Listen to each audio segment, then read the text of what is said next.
rahvusvahelise vabatahtlike päeva puhul abipolitseinikele. Parimaski ühiskonnas pole iseenesest asjad ideaalses korras, igasugu pahedest vaja aina lahti saada, kurjust välja juurida, kahtlust äratavaid asju uurida ja puurida. Ohutust ja turvalisust alati on vaja meil, nende tagamise kohus ennekõike politseil.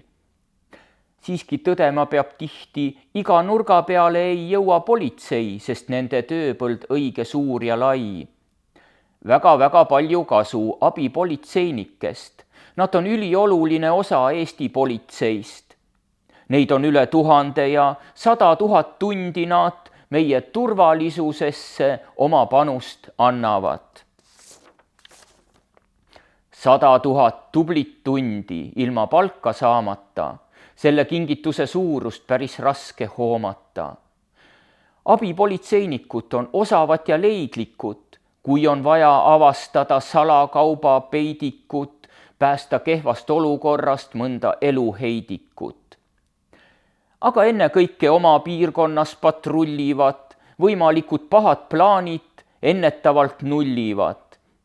Abipolitseinikud on täitsa vabatahtlikud, kuigi ülesanded on neil mõnikord ka ohtlikud, on nad ikka kindlameelsed, viisakad ja ontlikud. Väljaõppe läbinuna, oma alal pädevad, pole oma kohust täites ülbed ega edevad.